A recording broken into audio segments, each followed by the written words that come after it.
We interrupt this program to bring you an important Wayfair message. Wayfair's got style tips for every home. This is Styles McKenzie helping you make those rooms sing. Today's style tip. When it comes to making a statement, treat bold patterns like neutrals. Go wild, like an untamed animal print area rug under a rustic farmhouse table from Wayfair.com. Arr, fierce. This has been your Wayfair style tip to keep those interiors superior. Wayfair, every style, every home. How would you like a 15% discount to my daily email, the stack of stuff, the show notes, discounts to the conference, all of that? All you need to do is text the word show to 33777. You'll get the annual subscription with a 15% discount to my daily email. You'll get the stack of stuff, the links to the show notes, discounts to the conference, and so much more. All you have to do is text the word show, S-H-O-W, to 33777. Text show to 33777.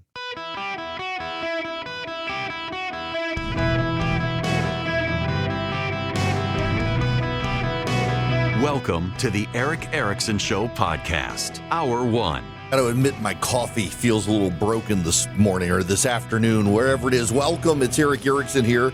Across the United States, the phone number is 877-973-7425. Should you wish to be on the program, I would be very, very happy to have you. We got to begin with the Minnesota update and what's going on in Minnesota because, so there are a lot of friends of mine who are Trump supporters who are convinced the president has caved. And I really do think that we need to walk through this. I had a lady mad at me this morning in my email because I referred to normal people, and she's like, this is Trump supporters versus normal people. She's like, are you saying we're not normal? It's like, no. Let me explain this to you. When I say a normal person, you guys aren't normal, and I mean that lovingly, not insultingly. Normal people aren't listening to a political talk show or watching Fox News all the time or on social media engaged in political discussions. Most Americans aren't on Twitter. They're not listening to news talk, and they're just living their lives. They're going to work. They're coming home from work. They're engaged in hobbies. They may have kids, and they're dealing with kids, or they're dealing with their elderly parents, and they're just living life. And they show up on election day and they vote, but they're not really engaged in day-to-day politics. To the extent they watch the news, it's the local news. Got my local news channels here where I am. There's a big one. It's called WMAZ. It's a CBS affiliate. And it's just, if you're a political advertiser, you got to advertise on that news station because everybody watches it because it's the local news. You want to see your kids and the Friday night high school football or basketball. That's where you got to go. The other channels you give it a run for its money they don't have comparable signal. It's a well-packaged product. And around the country there's my flagship station, WSB Radio, is tied to WSB TV in Atlanta. One of the biggest ABC affiliates in the country, highly watched, number one all the time. And they cover local news. They cover the ice. They cover the storms. They cover the traffic. And people tune into those things. But they're not regularly tuning in to CNN or Fox or MSNBC. They're certainly not tuning in to Newsmax or OAN. They're not getting massive Substack subscriptions. They're not even listening to a Joe Rogan podcast. They're not engaged the way you and I are. And that's what I mean. You're normal and I'm normal in the ordinary sense of the word, but I'm just talking about on a daily basis, those Americans. And to win an election, you have to have those people. Because they do tune in to the local news, and they may, the CBS, ABC, NBC News, it comes on as the local news face. They may keep it on, see the top headline. And last night, the entire opening was about Minnesota. On CBS, they started with the ice storm and quickly moved to Minneapolis. And you got to get those people if you want to win an election. Like many of you, I would very much like to get rid of every illegal alien in the United States of America, round them all up and deport them. Doesn't matter if you've been here 20 years, 30 years, 40 years, or yesterday.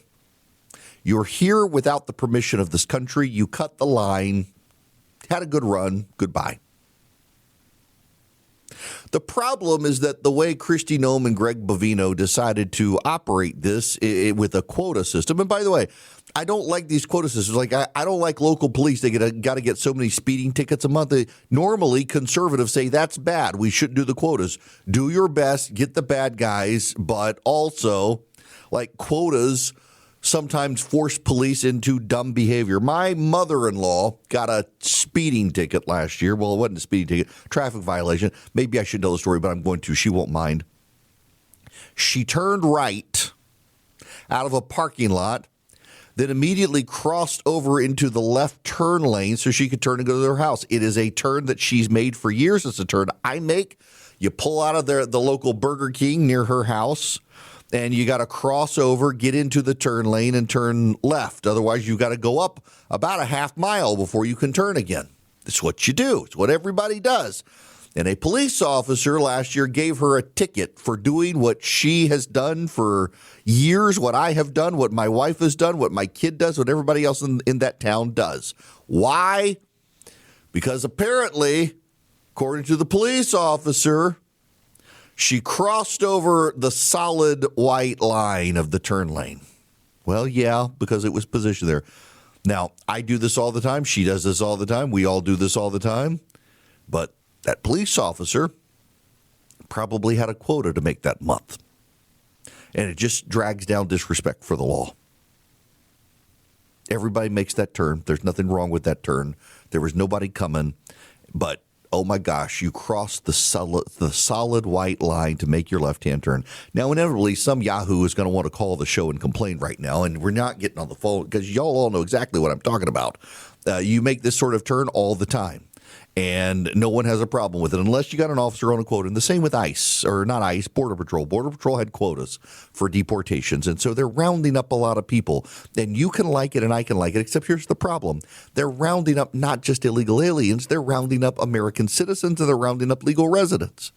And some of you will want to yell at me and say, show me your proof. I don't have to show you the proof. I assure you it exists. And all you have to do is go down to Miami and turn on the local news channel, the news channel that all of you watch in your local communities because you don't care about the national stuff. You care about the local news, and in Miami on a regular basis, in Fort Lauderdale on a regular basis, all over South Florida on a regular basis. There are stories of people who getting rounded up in these deportation efforts by Border Patrol. You show up at an immigration facility for a regular check-in and they're deporting people. Same in California. Had a guy the other day who was a legal resident who was rounded up by the Border Patrol at a Target. He was rounded up by Target at a Target. The Border Patrol says the man was rounded up because he assaulted Border Patrol agents when they went into the Target to look for illegal aliens. He was a legal resident of the United States, not a citizen, but legal resident. The local TV station pulled the film. There was no assault. It's just what they said. They made a mistake. And instead of saying they made a mistake, they lied about it. This breaks down trust. It's like Kristi Noem saying that that Alex Preddy was a domestic terrorist, and Greg Bovino saying that Alex Preddy wanted a mass casualty event because he was exercising his Second Amendment rights. They're not being honest. They're lying. A couple of weeks ago, the Department of Homeland Security produced an image of a man with a riding on horse through the Rocky Mountains, a valley of the Rocky Mountains, and there was a B-2 bomber flying overhead, and the statement was, "You can have your country back." The problem was that is the title of a neo-Nazi song. Got that? Title of a neo-Nazi song. And the Department of Homeland Security said they had no idea. It was completely unrelated. Here's the problem. When you clicked open the graphic on the Department of Homeland Security's Twitter account, the song, the neo-Nazi anthem, was playing with the graphic. Now, if you're a normal person, I bet you don't know that. If you're deeply involved in politics, I bet that wasn't on your radar. New York Times not only has the story today, but has the documentation to prove they're not making it up. And by the way, I saw it in real time at the time. And yes, the white nationalist, white supremacist anthem was the song that was played with the graphic. And they're like, no, it wasn't. You liars. There was no song. Yes, there was the song. I heard it at the time. And guess what? 40 minutes after the New York Times called them about it and they chewed out the New York Times and said they were making it up, they deleted the post. Why would you delete the post if there was nothing wrong? They're not being honest with you. That's the problem. You and I want to give them the benefit of the doubt. We're on the same team, but they keep lying. They keep making stuff up. The president had to change tactics because of it. You may think the president has caved to the Democrats, but he hasn't. He is going to let Tom Homan do his job. He's going to let Rodney Scott, not the barbecuer, but the head of Customs and Border Protection, do his job. He's going to let Todd Lyons do his job. These three were sidelined by Kristi Noem because they didn't want to do mass roundups for the cameras like Kristi Noem wanted and what Greg Bovino did. Greg Bovino has been shuttled off back to Los Angeles. His access to his official social media account has been suspended. The Atlantic says he's going to be fired but going to make it look like he's retiring. I'm told that's not true. He's just going back to Los Angeles. But he's done. He's done because they put the president in a box where if the president needs to change strategy, which he does because it's blowing up in their face with people who aren't regularly attuned to politics but whose votes they need, those people are very upset with the way it's been handled. This doesn't mean deportations are going to stop. And here's my theory, and it's a theory based on conversations I've had. The president's team thinks he's now attempted a de-escalation. You move back Tom Homan, you put Todd Lyons and Rodney Scott back in charge, let them do what they originally wanted to do. The old plan becomes the new plan, and the left will not change. They'll continue to overplay their hand, and that will draw sympathy to the president. That will draw sympathy to the deportations. Most Americans want deportations. Most Americans think all these people who came over when Joe Biden was president need to be rounded up and sent home. I agree. But the video of Alex Preddy's death is too much. He was unarmed. They had disarmed him, and then they killed him. That's not in dispute. And a lot of Americans could look at the Renee Good thing and say, well, this is disturbing. Wish it hadn't happened, but she kind of put herself in the mix.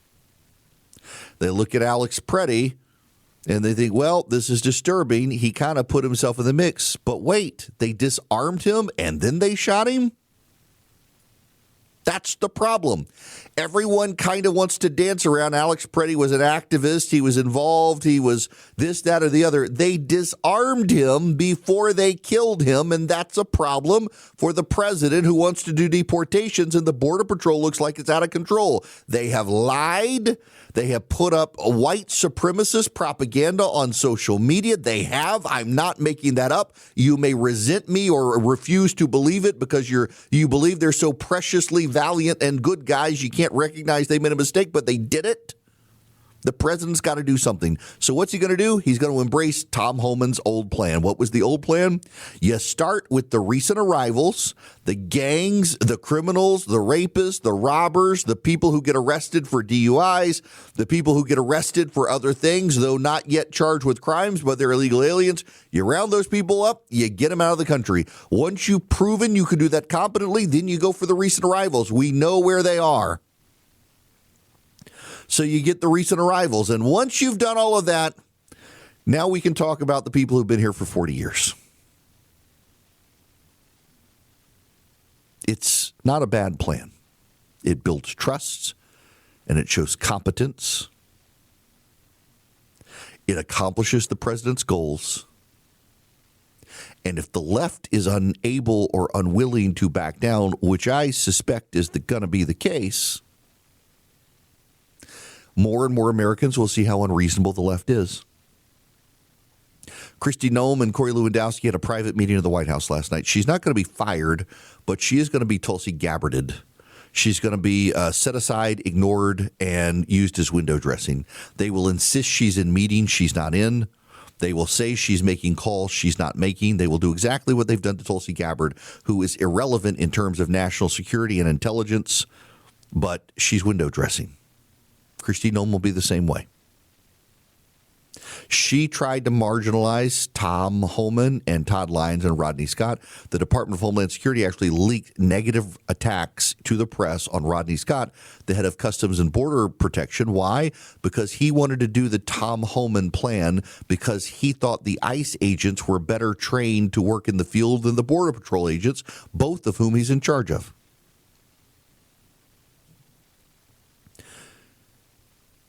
Kristi Noem, had she not on Saturday vilified a dead man before the facts were unknown, might have been spared this.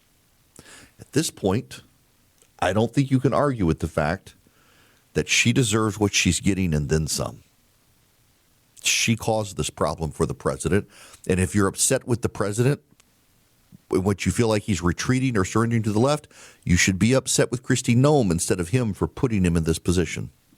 Guys, you know, when I started thinking about my family and taking care of myself, there are overwhelming number of options out there, and you just kind of get bogged down.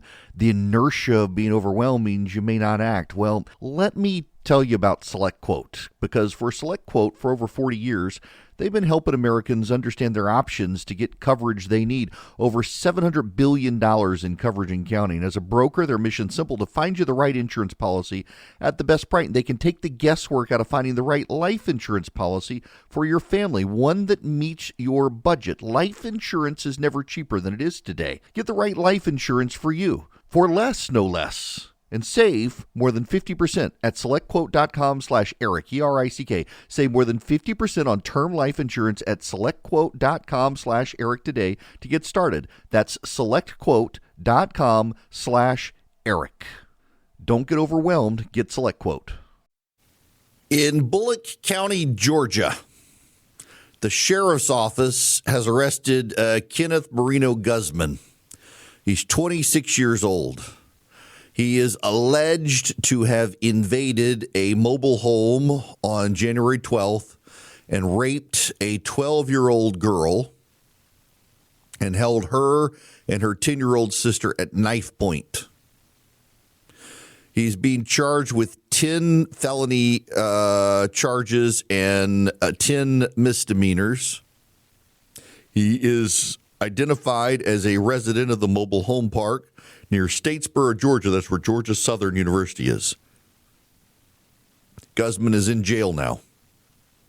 Rape, statutory rape, aggravated child molestation, aggravated sodomy, and cruelty to children in the first degree top the list. The other charges include first-degree home invasion, false imprisonment, burglary, 2 counts of aggravated assault with a knife, and 10 felony counts of possession of a knife during commission of a crime, each knife charge being linked to one of the previously listed counts. Basically, this happened early morning hours on the 12th. He came into the family's home and forcibly raped an 11-year-old girl at knife point and was in possession of the knife when it happened.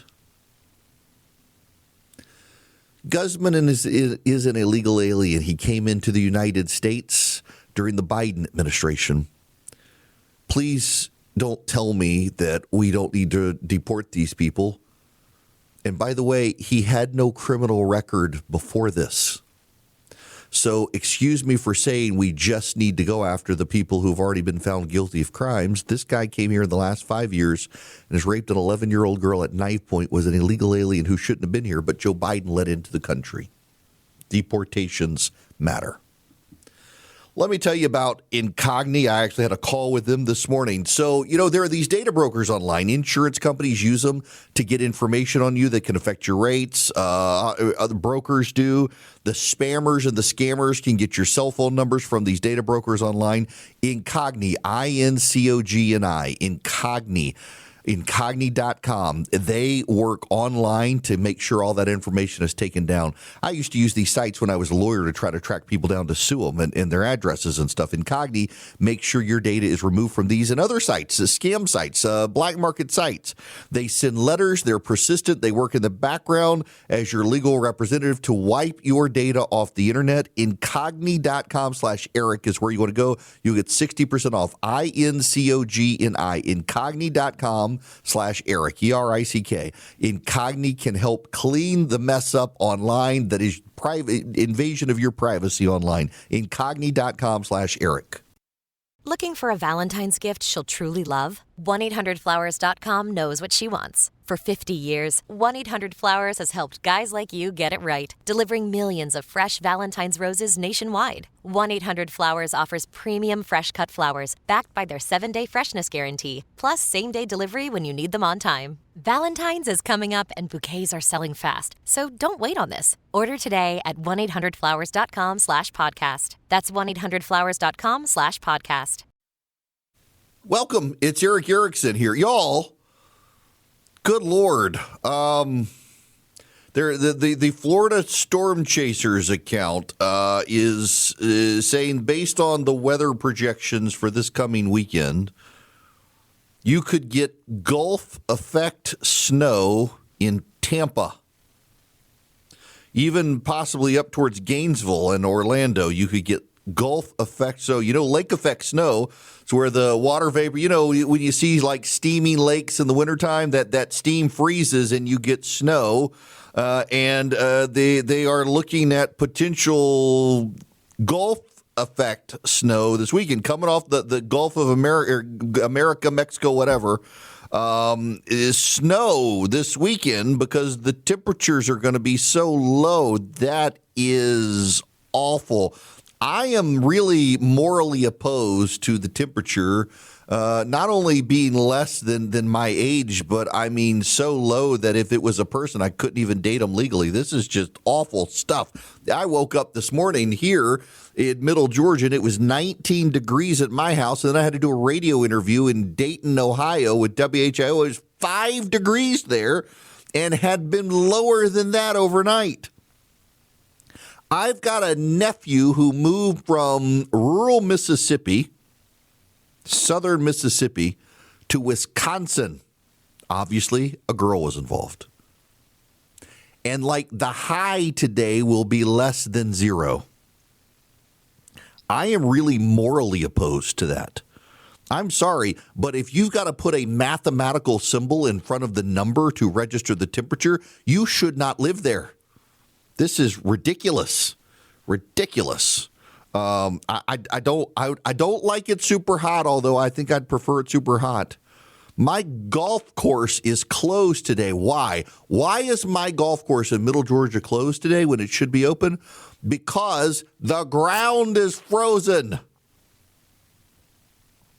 And it's just going to be slushy in the afternoon, and they want to give it a chance for the ice to melt this afternoon and drain off, and they'll be open tomorrow. I don't like this weather.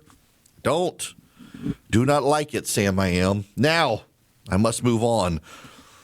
Some of you are like, live in Alaska, and I know you're listening right now. And I appreciate those of you listening in Alaska and in Montana and Connecticut and even on WHIO where you're freezing today. It's not for me. I may be Swedish by like genetics, but I grew up in the desert. We must move on. It turns out, surprise, surprise, the New York Times, it is safe to reveal now. The Biden administration's Justice Department began an investigation into Illhan Omar. Surprise! The Biden administration's Department of Justice opened an investigation into Representative Illhan Omar, Democrat of Minnesota, in 2024 to scrutinize her finances, campaign spending, and interactions with a foreign citizen. The inquiry, initiated by the U.S. Attorney's Office in Washington and the department's Public Integrity Unit in June of that year, appears to have stalled for lack of evidence. The investigation appeared to be thrust into the public spotlight on Monday when President Trump blindsided department officials by posting about it on Truth Social. Quote, the DOJ and Congress are looking into Congresswoman Illhan Omar, who left Somalia with nothing and is now reportedly worth more than $44 million. Time will tell. Now, you should know what the Democrats say where this money comes from is her husband sold a tech company. That's what they say the money came from. That's the Democratic spin, just so you know. But let's just be straight here. Omar came here when she was 12 and has insisted the whole time that she is Somali and represents the values of Somalia. She is deeply anti-Semitic,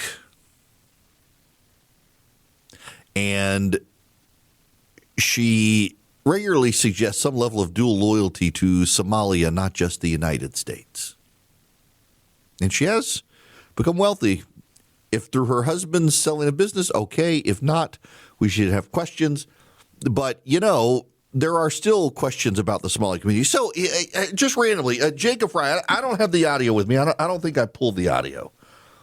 Jacob Fry, the mayor of Minneapolis, has admitted in a podcast that the Somali fraud is real and problematic. Not getting a lot of attention, is it? Not getting a lot of attention, but he did. I did an event on Thursday night at Christ Covenant in Atlanta. Great church in Atlanta, Georgia, that they've got an event for men called the Spotted Cow event. It was a conversation on Christian nationalism, and I was standing around talking to a guy who actually lives in Minneapolis.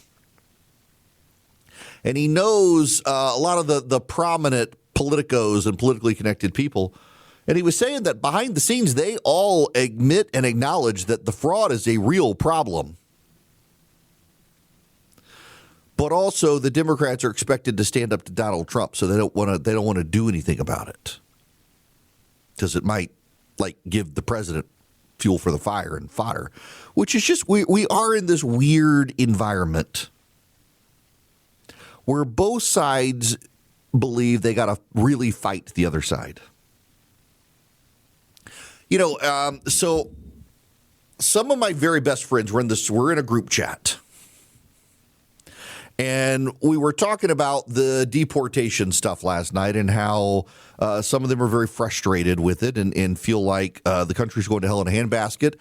And we got the monsters and demons, the godless, the people who hate God and Christians, and they just seem to be emboldened right now. The liars and the frauds on the left seem to be emboldened. And the country is going to be destroyed if we don't stand up to them and fight. Hear that a lot from a lot of people, not just friends and close friends, that this is a fight. Here's the problem. And just you know I'm right on this. Don't doubt me on this one. We can't win the election by ourselves. If you and I and all the people who want immediate mass deportation show up at the polls tomorrow or in November, we're going to lose. Why are we going to lose? Because most Americans care about other stuff. We care about this. They care about other stuff. You got to build a coalition. Now, most Americans want mass deportations, but for most Americans, it may not be their number one issue. Right now, the cost of groceries is and the economy is. So you got to build a coalition with those people. The Democrats have a real problem. The problem is that Americans may not like Donald Trump, but they really hate the Democrats. They really don't like the left. And the left is in such an echo chamber that they don't see it, don't feel it, don't get it, that people do not like them.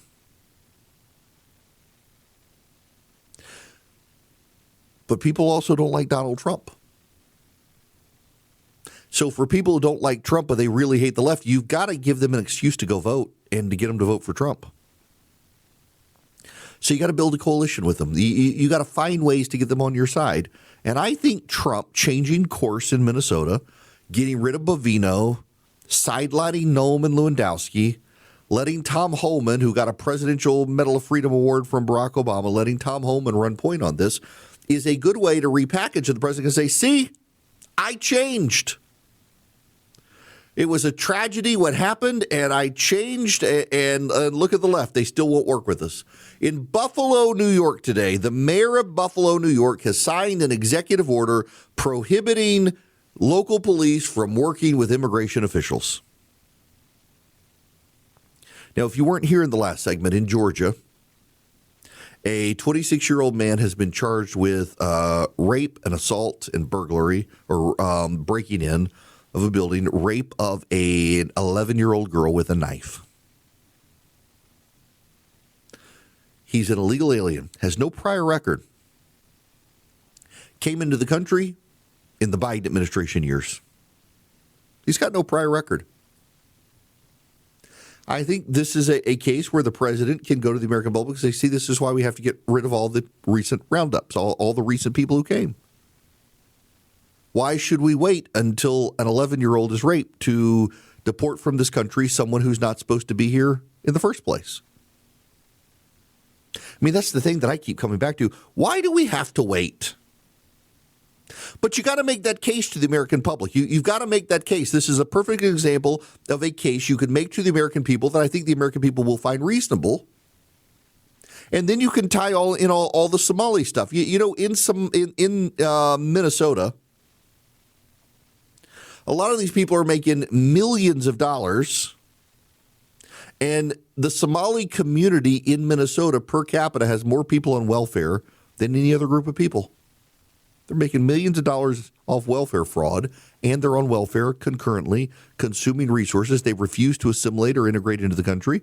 You've got Illhan Omar, who is under investigation by the Biden administration DOJ, and has routinely talked about how she supports Somali interests in Congress as opposed to American interests. But you got to build the coalition. Oh, I think the monsters are among us. And one of the biggest problems I have in politics these days is that a lot of people can't see the monsters on their own side. You know, if you think the demons and the monsters are only on the side opposite you, they're playing you very well. If you really look at the political dynamic of the United States right now and you think only the other side is evil, evil is really playing you. Because evil does not play partisan politics. The monsters and the demons do not play partisan politics. So if you look at this and say it's us versus them, it's we're the virtuous, we're the righteous, they're the demons, they're the monsters. The demons and the monsters are playing you exactly as they want to accomplish their purposes. You don't have to fight the left the way the left fights us. You don't have to be like the left, behave like the left, look like the left. You can deploy other ways and find other ways to succeed. And the president is trying to do that right now to accomplish his goals, to round up the worst of the worst immediately and go back for everyone else. But again, this guy in Georgia had no prior record. It's why I think the president can plausibly make the case to the American public that, look, we do want to go after the gangbangers. We do want to go after the rapists, the burglars, the drug dealers. We want to go after the people with criminal records. We want to go after people who have been pulled over for DUI, who are illegal aliens. We want to go after all those people. But also we have a class of people who've come here in the last 5 years under the Biden administration. They flooded the border. It's time to send them home. And I think most Americans who, by the way, voted for Donald Trump on this issue will agree. And then the president can go to the American people and say, but look at the mayor of Buffalo, New York, folks. He's prohibiting his local police from cooperating with us to accomplish this goal. Look at the mayor of Minneapolis. He's prohibiting the locals from working with us. You send more Republicans to Congress in November, we'll pass laws to make sure they have to work with us, or we're going to cut all their federal funding. And dare the Democrats to say otherwise. But you can't do that while Kristi Noem and Greg Bovino are rounding up American citizens and legal residents and killing people like Alex Preddy in the streets. on Preddy, say every bad thing you want about him. Say every bad thing you want. By the way, did y'all know MSNBC photoshopped Alex Preddy? They tried to make him look better looking. I'm not making that up. They added a tan, that they widened his face a little bit. Yeah, they wanted to make him more attractive on MSNBC. How awful is it that I'm sorry, your dead son wasn't attractive enough for TV. We had to Photoshop him. How awful. How awful they did that. MS Now, I guess it is. Say every bad thing you want about Alex Preddy. Say he shoved ICE or Border Patrol. Say he tried to get traffic to storm through where Border Patrol was. Say he was an instigator. Say he was an agitator. They still removed his gun from him. He was no longer a threat before they killed him.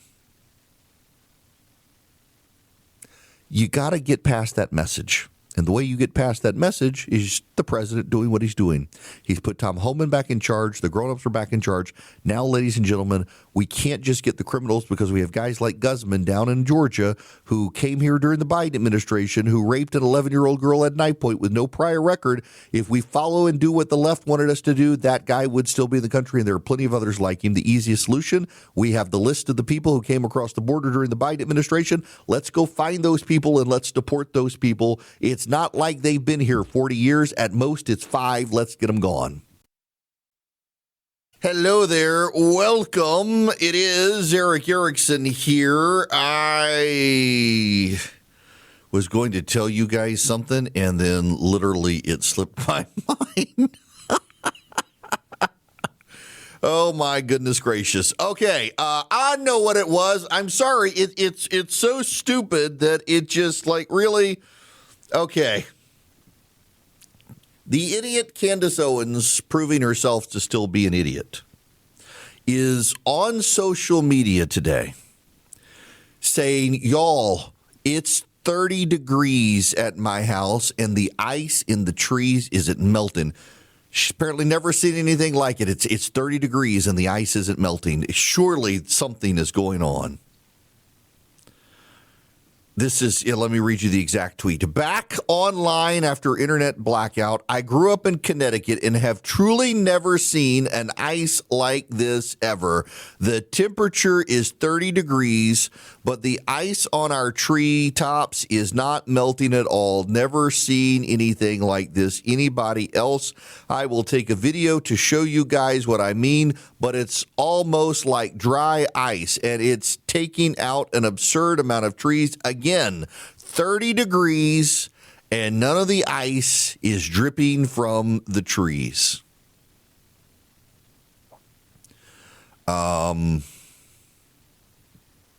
Are you stupid?